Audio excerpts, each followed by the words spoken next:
Assalamualaikum warahmatullahi wabarakatuh.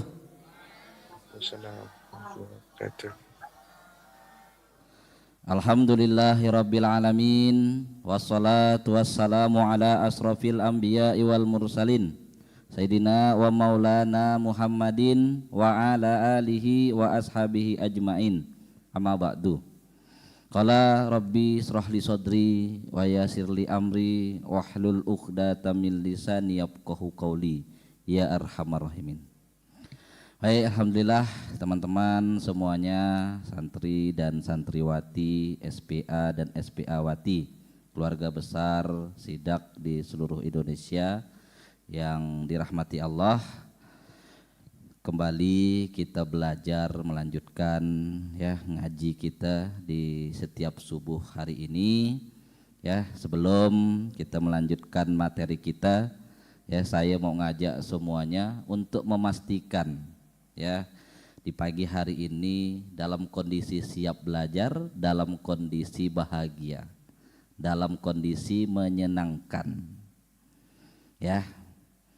Menyenangkan, membahagiakan itu terlihat dari ya kesiapannya kawan-kawan. Jangan ada yang ngantuk ya. Kalau senang, kalau bahagia ya, ngantuk pun hilang. Tapi berat bang, memang dah ngantuk bang. Oke, maka ini kita afirmasi loh, install dulu. Temukan alasan terkuat kita kenapa harus belajar. Kenapa? Supaya tidak ngantuk ya. Jangan sampai kita terjebak bertahun-tahun belajar dengan keterpaksaan. Oh ya. Jadi kawan-kawan, saya sudah menganggap perasaan senang, bahagia, nyaman itu tuh pondasi untuk semua aktivitas kita supaya powerful. Nah, gitulah kira-kira. Dan ini sebenarnya permainan di kepala kita. Nah, kan ingat materi lama ada 60.000 kata-kata yang berputar di kepala kita setiap hari. Ada berapa puluh ribu? Ada 60.000. Apa yang kita pikirkan itu yang akan terjadi. Pikiranmu menentukan nasibmu. Nah, maka salah satu afirmasinya kawan-kawan ya, untuk menarik kebahagiaan itu, untuk menarik semangat kita dalam belajar, oke, temukan alasan terkuatnya, temukan strong why-nya masing-masing. Nah, sehingga akhirnya itulah yang menjadi energi buat kita. Yang lagi lemah jadi semangat, yang lagi ngantuk jadi melek. Kalau tak berhasil juga afirmasi, berarti apa? Dengan penuh kesadaran bangun, cuci muka, berdiri, ya. Sehingga akhirnya apa yang terjadi? Kita yang melahirkan kesadaran itu untuk cari caranya. Tidak berpasrah diri, tidak hanya ya tadi itu membiarkan kita terpaksa bertahun-tahun dalam belajar sehingga akhirnya ya kawan-kawan hanya jadi formalitas saja. Dapat enggak bang pahala? Insya Allah selama duduk di majelis ilmu dapat. Tapi rugilah rasanya kalau hanya ya sekedar saja dapat pahala saja, tapi tidak mendapatkan ilmu ya, tidak bisa merubah keadaan kita. Rugi rasanya kawan-kawan. Maka kesadaran ini harus terus kita bangun. Bang, tak cinta memang bang, tak ada pilihan lain ya.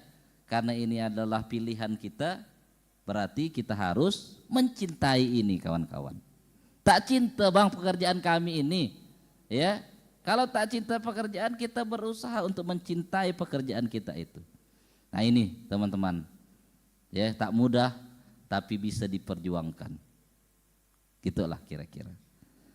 Selama orang lain bisa, pastilah kita juga bisa. Nah gitu deh. Kan sama-sama makan nasi, betul ya? Oke.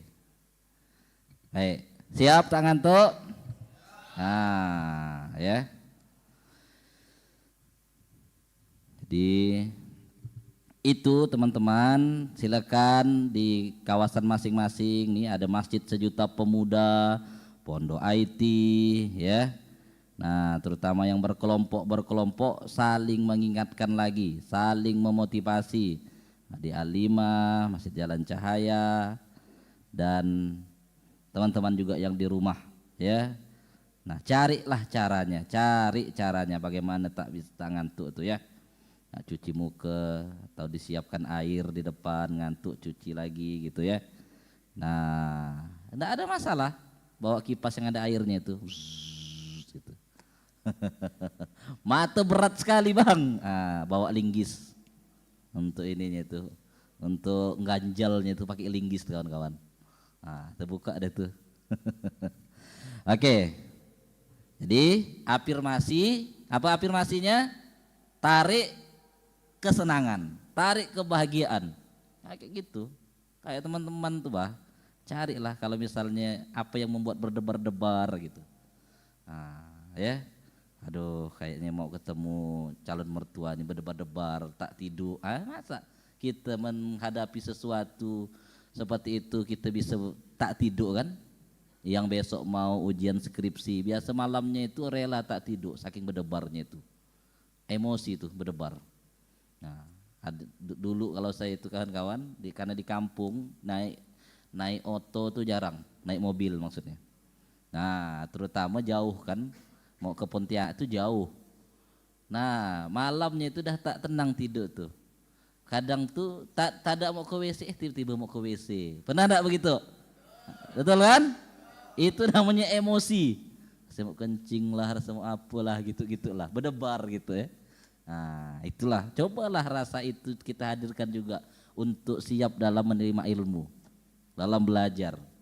Kalau besok mau presentasi atau apa kan berdebar-debar, gitulah yang harus kita hadirkan. Ya, pengantarnya panjang ya. Ini dalam rangka menyiapkan loh nih kawan-kawan. Kalau udah siap, baru bisa dikeluarkan ilmunya, baru kita bisa nerimanya. Kalau enggak siap, ya. Nah, nanti hanya menjadi angin lalu. Oke, kita kembali ke materi ya. Nggak ada materinya di laptop soalnya. Pekan kemarin kita belajar tentang apa kawan-kawan? Masih ingat? Jadi teman-teman, 2 ayat kemarin itu mewakili bagaimana orang yang sudah taat menjadi profesional. Ingat kuncinya itu, taat jadi profesional gitu.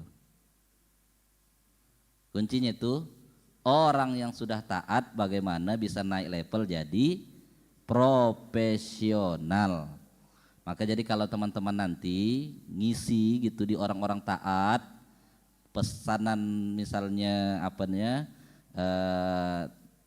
tah leadernya atau pimpinannya, tolonglah Ustadz, tim kami ini dah taat semuanya gitu ya, tapi itulah kerja ini masih belum serius, suka-suka dia aja. Bisa disampaikan ayat tadi tuh, bagaimana orang yang taat tuh harus profesional. Itu sebenarnya kunci dari materi pekan lalu itu. Ya, itu yang saya ceritain kemarin kawan-kawan. Ya, di Quran surah Toha ayat 94, ketika Nabi Musa, kan Nabi Musa ini ngasihkan amanah kepada Nabi Harun. Nabi Harun ini adiknya nih. Nah, partner dakwah beliau untuk menjaga ya Bani Israel. Bani Israel ini sudah penuh perjuangan sudah Nabi Musa ini kawan-kawan untuk ngajaknya taat untuk masuk Islam nih. Ya. Udah taat nih kan. Harun titip ya. Nabi Musa ini pergi kawan-kawan. Ketika balik Nabi Musa menemukan ya setengah dari jamaahnya nih ya Bani Israel ini dia balik lagi menyembah anak sapi. Wajar enggak Nabi Musa marah nih? Hah? Ini dah butuh effort perjuangan luar biasa, bahkan dah diselamatkan dari Fir'aun. Udah diselamatkan dari Fir'aun nih kawan-kawan. Udah beriman, ya dititiplah, Run tolong jaga nih. Pastikan mereka tarbiyah, pastikan mereka sholat tahajud, pastikan mereka sampai kunci pintu Musa nih. Harun nih kawan-kawan. Nah ya kalau di Ismuhu nih, kalau diibaratkan nih, saking untuk memastikan supaya semuanya sholat tahajud itu, Harun dah kunci pintu dah. Gitulah kira-kira. Oke? Ternyata faktanya ada yang keluar dari pintu belakang, dari pintu Doraemon. Nah, gitulah ya. Nah, jadi kawan-kawan, marah Musa ini ke Harun. Ya, tangkap jenggotnya pakai tangan kiri. Habis itu dipegang kepalanya. Ya, mungkin kalau gini ya, ngape tangga ye. Ngape tangga tuh Harun? Ngape jamaah kita tuh ada yang susah ya pakai bahasa Samba sudah sampainya. Jadi Musa nih marah kawan-kawan. Ngapa jamaah kita nih ada yang nyembah Tuhan lain nih? Gitulah. Ya, Nabi Harun ini nabi, dah taat kan? Dah taat. Gitu. Tapi karena amanah, ya Musa boleh marah, kawan-kawan. Nah, dalam rangka menegakkan ya keprofesionalan tadi itu, karena sudah diberikan amanah. Nah, walaupun akhirnya ya setelah diselidiki yang salah itu bukan Harun, tapi ini kerjaannya Samiri.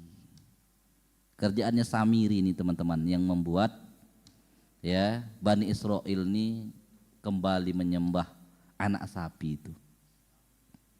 Nah, tapi ingat lagi, kalau seorang pemimpin sudah memberikan amanah kepada seseorang, kalau pekerjaannya tak betul, ya wajib yang kita tanya adalah yang kita berikan amanah. Nah, begitulah gambarannya ini. Taat ya, tapi harus tetap profesional. Nah ini materinya.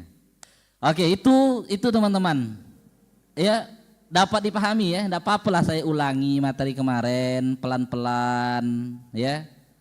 Itu.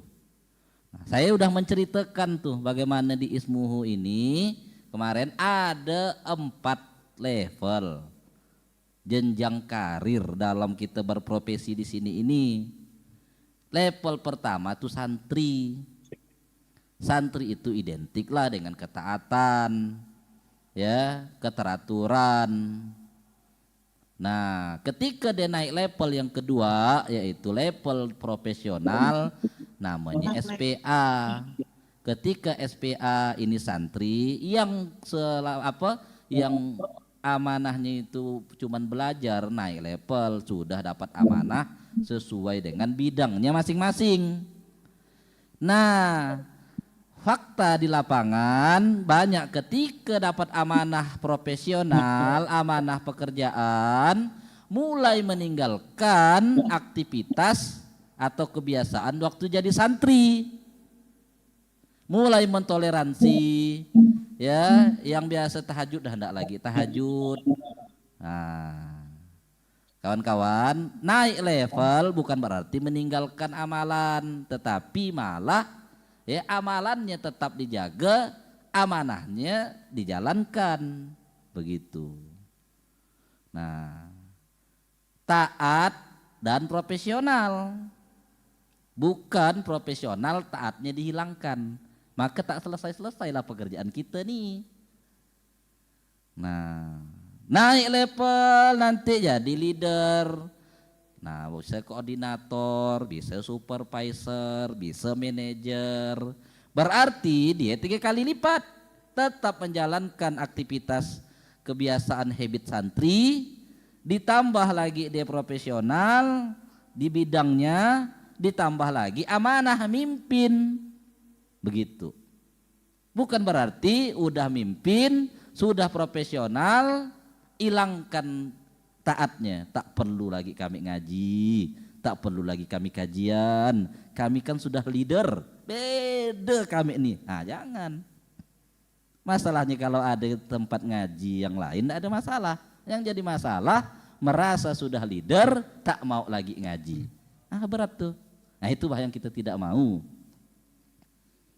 Nah apalagi nanti kalau udah jadi pengasuh, pengasuh pun tetap harus belajar. Jadi pengasuh lebih banyak lagi yang dipelajari kawan-kawan. Oke, itu. Kemudian ya kita perkuat lagi tentang Quran surah Yusuf ayat 55. Nah, kawan-kawan, nah ini gambaran Nabi Yusuf ini taat ke atau enggak kawan-kawan? Hah? Oke, taat kan? Nah, jadi kita tidak bahas lebih dalam, kita bersepakat Nabi Yusuf ini taat. Ya. Nah, terbukti ya digoda lepas. Terus teman-teman, ketika Nabi Yusuf ditawarkan oleh raja, ya mungkin presiden sekarang manggil gitu, Habib, karena Bang Habib ini sudah lolos semua dari ujian dan taat, mau minta jabatan apa Bang Habib? Gitulah kira-kira. Kalau orang taat kawan-kawan, dia itu sadar diri, dia akan memilih jabatan sesuai dengan skill dan kompetensinya dia. Nah, bisa ya Bang Freddy, saya minta jadi wakil presiden. Bisa saja, betul lah. Tapi karena kompetensinya di bidang keuangan, dia sadar, oke, saya akan powerful nih ngurus uang negara nih, karena ini sesuai dengan skill dan kompetensi saya.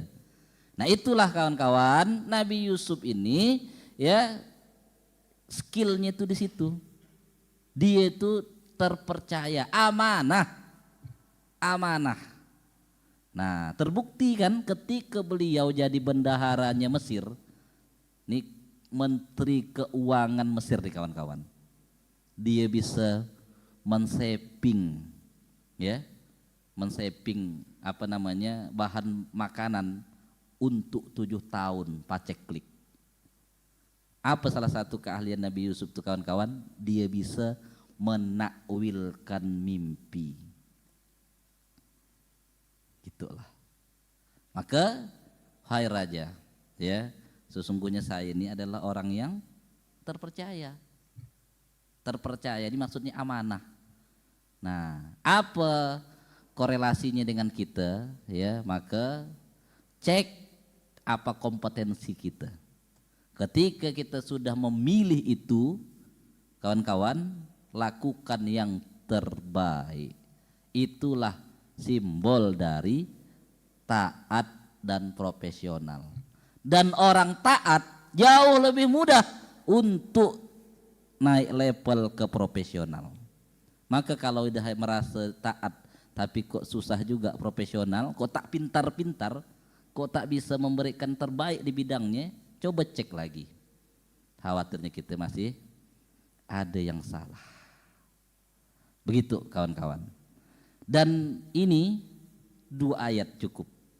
Untuk memprofesionalkan orang yang taat cukup 2 ayat. Nah maka hari ini ya ini masih bridging. Saya berikutnya ini mau menyampaikan materi bagaimana orang yang sudah profesional bagaimana naik level jadi taat. Karena di ekosistem kita ini 2 warna ini kawan-kawan. Ya 2 warna. Ada yang lewat rekrutmen human capital itu orang-orang profesional. Datang ke sini banyak niatnya itu dalam rangka supaya bisa memperbaiki diri. Tapi fakta di lapangan banyak yang tak kuat. Seminggu 2 minggu hilang. Profesional. Udah jago kerja. Apa pula nih disuruh-suruh sholat nih? Apa pula disuruh-suruh ngaji nih? Apa hubungannya nih? Apa pula suruh-suruh tahajud nih? Nah memang berat emang. Nah itulah dia. Orang profesional ya, kalau tidak penuh kesadaran untuk hijrah memang cukup menantang. Kadang kawan-kawan butuh peristiwa ya, boom, barulah ya. Ya, tudung saji jatuh ke rumput. Nah, udah terjadi baru mau ngikut. Nah, itulah dia. Udah sakit baru mau ngikut. Tudung saji jatuh ke rumput. Nah, udah tak begigi baru mau ngikut. Memang kadang hikmah terbesar, hikmah terbaik itu ketika ada peristiwanya memang kawan-kawan. Karena kalau belum tak terbayang masih. Oke. Ya, saya mau menegaskan materi kemarin karena banyak yang lupa. Ketaatan ini kawan-kawan harus dikedepankan daripada profesional. Ya, apa kisahnya? Saya mau ngangkat kisah Abu Bakar ya ketika membeli atau membebaskan Bilal bin Rabah. Kenal Bilal? Kenal enggak? Hah? Kenalan di mana? Oh tahu. Oke. Jadi teman-teman ya, ini kisah Abu Bakar membebaskan Bilal. Di sini kita menggarisbawahi bagaimana ketaatan ya harus diutamakan dari profesional. Nah, jadi nama majikannya karena kan budak nih, Bilal nih budak kawan-kawan. Ya, majikannya namanya Umayyah bin Khalaf, majikannya ini. Jadi ya singkat cerita Bilal ini lagi kena siksa ya di padang pasir panas ya tanpa baju ditindih dengan batu sambil dicambuk lagi kawan-kawan menggunakan cambuk. Untuk apa? Supaya kembali lagi untuk menyembah ya Tuhan selain Allah. Nah, nenek moyangnya orang Quraisy nih kawan-kawan. Jadi dicambuk itu tuh supaya ya runtuhlah keimanannya. Tapi apa yang terjadi kawan-kawan, semakin dicambuk malah yang dikatakan oleh Bilal ahad dan ahad.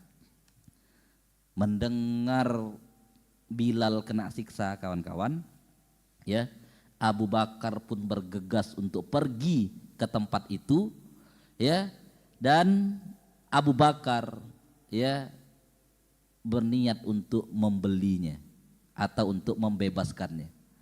Tahu enggak kawan-kawan berapa yang ditawar oleh Abu Bakar pada waktu itu? Ya. Jadi Abu Bakar itu menawar Bilal ini senilai 9 ukiyah emas. 9 ukiyah emas. 1 ukiyah itu sama dengan 31,74 gram emas kawan-kawan. Nah, berarti kalau kita kalikan 9 sekitar 285,73 gram emas. Emas nih kawan-kawan, ini bukan emas. Bukan Mas Angga gitu ya. Bukan Mas Reza, itu bukan. Ini emas beneran nih, emas. Berapa dia beli? 285,73 gram. Kalau dikalikan sekarang, anggaplah dirata-ratakan 1.500.000 kawan-kawan. Itu tuh Abu Bakar berarti harus mengeluarkan uang 428.595.000 rupiah. Hampir setengah miliar untuk membebaskan Bilal.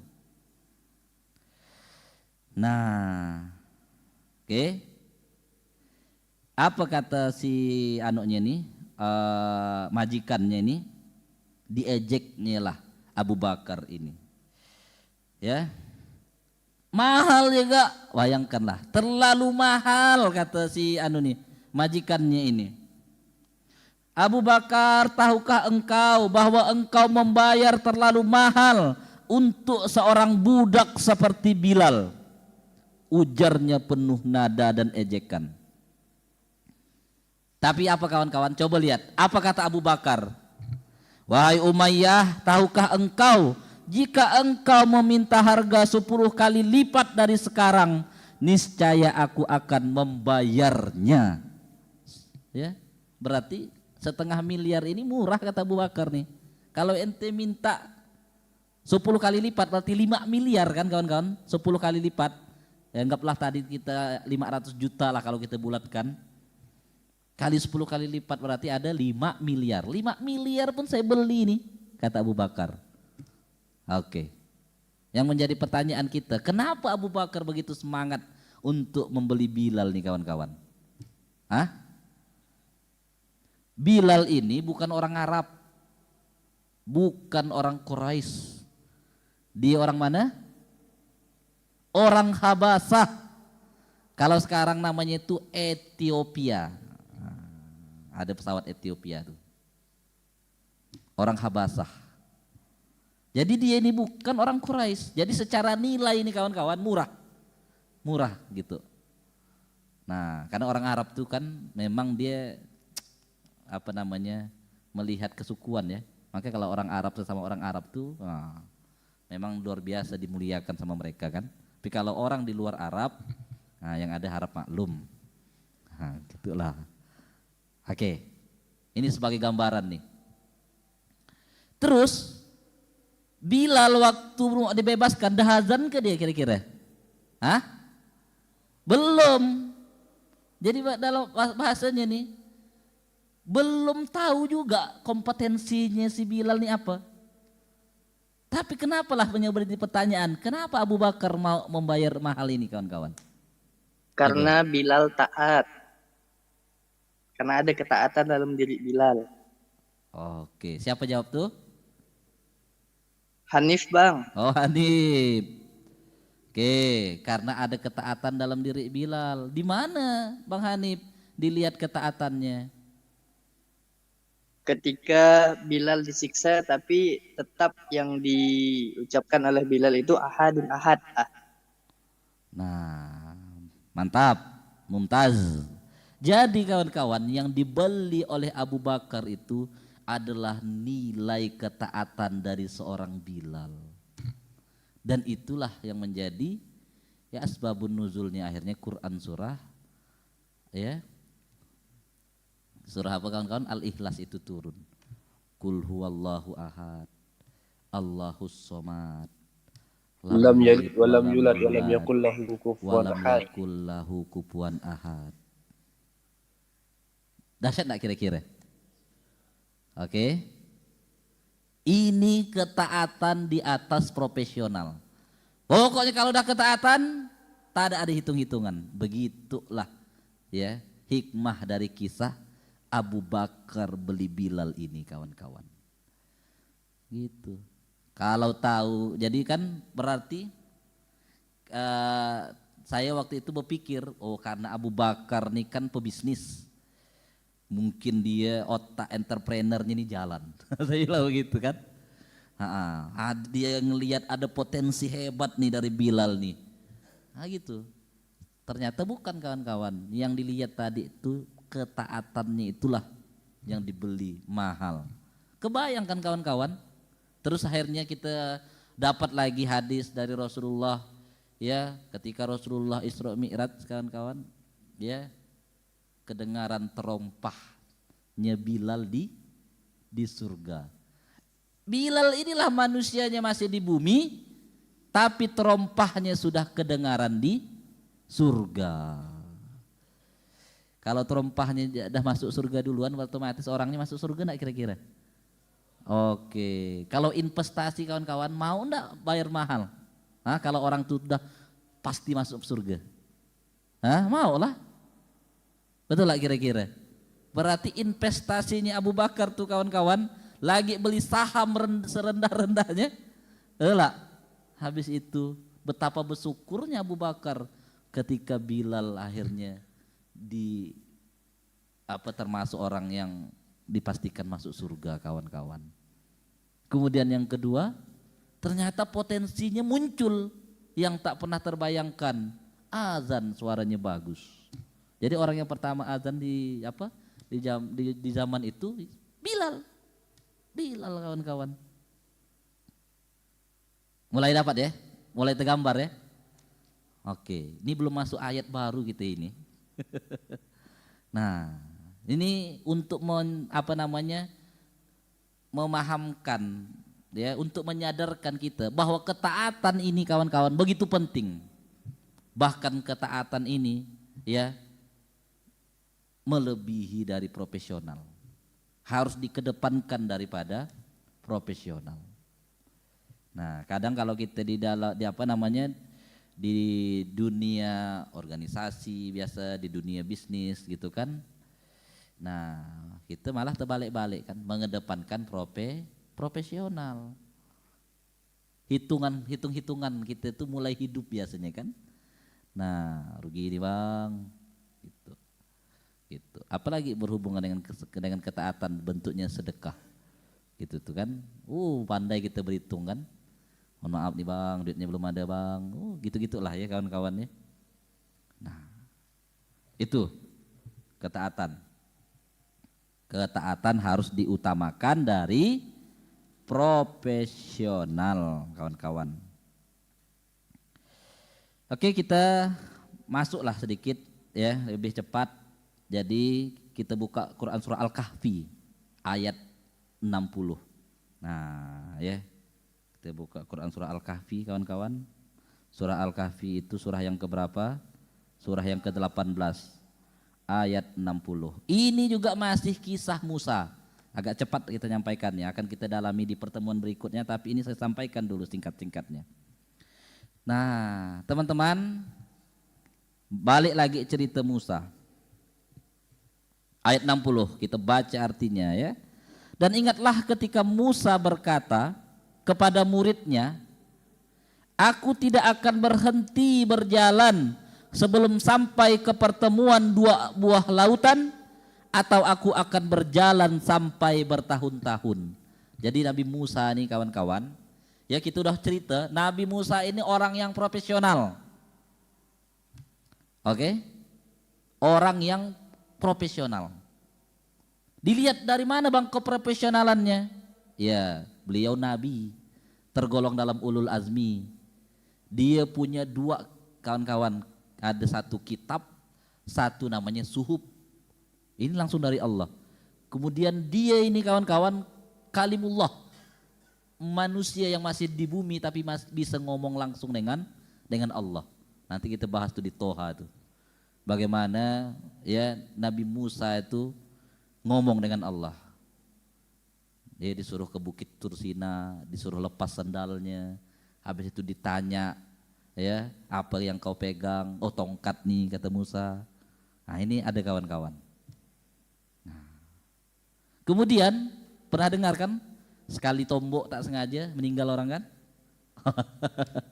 Oke kawan-kawan, ini Musa berarti hebat luar biasa, profesional. Nah, dia punya asisten, punya kawan.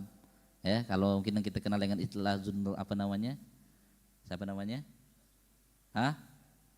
Yusa bin Nun kan, kalau kita tahu. Nah, ini kawan-kawan muridnya, jalanlah dia nih. Ya. Ngomonglah Musa kepada muridnya, aku tidak akan berhenti berjalan sebelum sampai ke pertemuan dua buah lautan, atau aku akan berjalan sampai bertahun-tahun. Nah, ini nih kawan-kawan, Nabi Musa lagi dapat perintah dari Allah untuk mencari guru. Oke, terus kita lihat ayat 61-nya. Maka tatkala mereka sampai ke pertemuan dua buah laut itu, mereka lalai akan ikannya, lalu ikan itu melompat mengambil jalannya ke laut itu. Jadi dia itu bawa lauk, wah ya ikan tuh kawan-kawan. Ikan. Dibawa oleh Nabi Musa tuh. Nah ternyata asistennya ini ngelihat ikannya tadi ini hidup lagi kawan-kawan. Masuk ke laut. Oke. Nah ya kita sedang tidak membahas ikan sepiak itu ya. Oke, enggak bahas itu. Oke, singkat ya kita. Nanti teman-teman boleh didalami baca lagi ya. Oke. Ayat 62-nya. Maka tatkala mereka berjalan lebih jauh, berkatalah Musa kepada muridnya, bawalah kemari makanan kita. Sesungguhnya kita telah merasa letih karena perjalanan kita ini. Kan Musa ingat tadi dia bawa bekal, betul tak? Nah, cuman asistennya bilang ikan kita tadi dah lompat dah. Oke, lanjut 63. Muridnya menjawab, tahukah kamu tatkala kita mencari tempat berlindung di batu tadi, maka sesungguhnya aku lupa menceritakan tentang ikan itu dan tidak adalah yang melupakan aku untuk menceritakannya kecuali syaitan. Dan ikan itu mengambil jalannya ke laut dengan cara yang aneh sekali. Artinya apa kawan-kawan? Ikannya ngelompat masuk ke laut. Hidup enggak buat ikannya kan? Hidup lagi dia. Oke, lanjut 64. Musa berkata, itulah tempat yang kita cari. Jadi bahasa Musa baru sadar, wah itulah di tempat kita tuh. Yang kita cari berjalan nih. Memang kita jalan nih, itulah tempatnya itu. Oke. Lalu keduanya kembali mengikuti jejak mereka semula. Jadi kata Musa, ayolah balik lagi kita nih. Kita susul lagi mana langkah kita tadi nih. Balik lagi ke tempat waktu dia istirahat di bawah batu itu tuh kawan-kawan. Oke, kebayang ya? Balik lagi. Jalan dia. Oke, 65. Lalu mereka bertemu dengan seorang hamba di antara hamba-hamba kami yang telah kami berikan kepadanya rahmat dari sisi kami dan yang telah kami ajarkan kepadanya ilmu dari sisi kami. Inilah momentum Nabi Musa ketemu dengan Nabi Khidir. Ini kawan-kawan. Ayat 65-nya ini. Oke. Fawajada abdam min abdina. Bertemu dengan seorang hamba di antara hamba-hamba kami. Jadi di ayat ini tidak ada nama Khidir itu enggak ada kawan-kawan. Tapi akhirnya kita tahu ini Nabi Khidir melewat penjelasan Rasulullah di dalam hadisnya. Artinya kan begini, ini Musa orang hebat luar biasa kawan-kawan, nabi.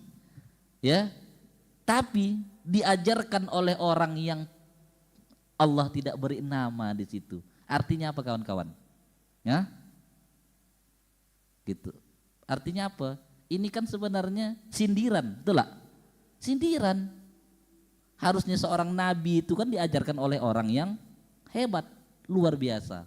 Nah ini namanya tidak ditulis oleh Allah di sini ini kawan-kawan. Oke, ya kita lanjutkan lagi. Kemudian ayat 66-nya kawan-kawan, Musa berkata kepada Khidir, bolehkah aku mengikutimu supaya kamu mengajarkan kepadaku ilmu yang benar di antara ilmu-ilmu yang telah diajarkan kepadamu. Nah, jadi kan dia balik tadi itu kawan-kawan, balik ke tempat asalnya tadi itu. Akhirnya di pertengahan jalan itulah dia ketemu Nabi Khidir. Disitulah akhirnya Nabi Musa, ya, asistennya disuruh balik. Nah dia nih minta supaya mau belajar nih kawan, minta jadilah dia mau ngikut ini kawan-kawan, ya, mau ngikut Nabi Khidir. Ayat 67. Ya, dia menjawab, nih Khidir maksudnya, sesungguhnya kamu sekali-kali tidak akan sanggup sabar bersamaku. Harusnya kata Musa, tak tahu kente, saya ini nabi. Dah punya dua, ada kitab nih, Taurat sama suhub. Oke?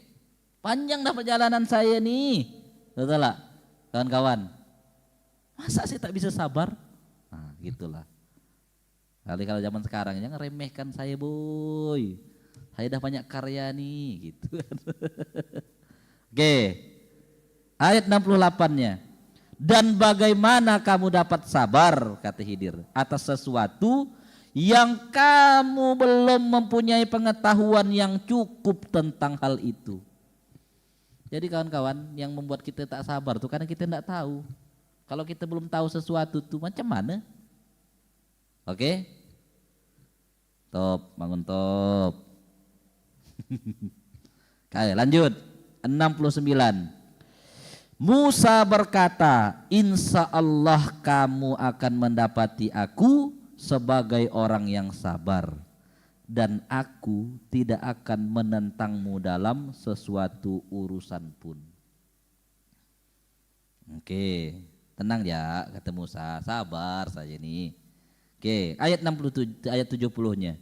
Dia berkata, jika kamu mengikutiku, maka janganlah kamu menanyakan kepadaku tentang sesuatu apapun sampai aku sendiri menerangkannya kepadamu.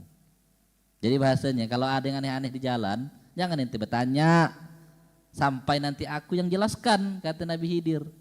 Tapi cerita yang kita tahu kawan-kawan, Musa bertanya enggak? Oke, kisah yang pertama kisah apa? Kisah apa? Oke, dibocorkan kapal kan? Bocorkan kapal.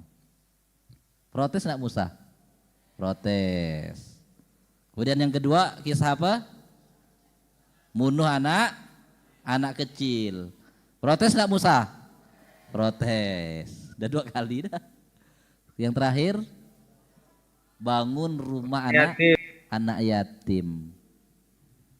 Sabar enggak Musa? Tak sabar. Maka kata Rasulullah, kalaulah seandainya Musa lebih bersabar, akan betapa banyaknya kita dapat ilmu dari Musa dan Khidir nih kawan-kawan. Cuman karena tak sabar, 3 kisah aja dia selesai dah. Nah itu. Nah, kalau kita kawan-kawan belum sampai ceritanya, udah bertanya dah kita. Betul lah kira-kira. Banyak bertanya gitu kan. Nah, ya jangan pula jadi pembenaran. Wajarlah bang, Nabi Musa aja begitu bang. Apa kita nih bang? Ya, cuman Pak Musa misalnya gitu ya. Enggak. Nah, gitu teman-teman. Ya, kalau dibahas ini mungkin butuh 2 jam secara detail. Tapi apa konklusinya, kesimpulannya? Jadi yang 10 ayat ini adalah lawan dari yang sebelumnya. Kalau sebelumnya ini bagaimana orang taat jadi profesional, kalau 10 ayat ini bagaimana orang profesional harus taat. Orang taat jadi profesional butuh 2 ayat. Orang profesional untuk taat butuh berapa? 10 ayat. Artinya apa? Butuh perjuangan panjang memang untuk supaya akhirnya orang yang profesional ini mau belajar, mau taat. Karena apa kawan-kawan? Sudah terbangun kerangka di kepalanya, logical thinkingnya, keilmuannya, mindsetnya, itu kawan-kawan. Sehingga akhirnya ya banyak menganalisa. Gitu, iya ke, benar ke, kayaknya tidak begini, kayaknya tidak begitu, kayaknya kata Robert Kiyosaki tidak begitu. Oh, kan bayangkan tuh, kayaknya tidak begitu kata Karl Marx, apalagi gitu kan, tidak begitu kayak kata John Wick. Syukur-syukur, tidak begitu kata Kapten Amerika. Ya. Oke kawan-kawan, itu yang bisa disampaikan. Artinya apa? Kawan-kawan yang sudah taat naik level jadi profesional, yang teman-teman masuk ke ekosistem kita dimanapun di cabang-cabang kita pun yang profesional, dia tidak ada pilihan lain kecuali untuk naikkan level ketaatan kita. yang profesional taat, yang taat profesional. Demikian yang bisa disampaikan ya. Pertemuan berikutnya akan saya lebih dalami lagi materi ini teman-teman, supaya paham, dan inilah harus menjadi DNA-nya kita.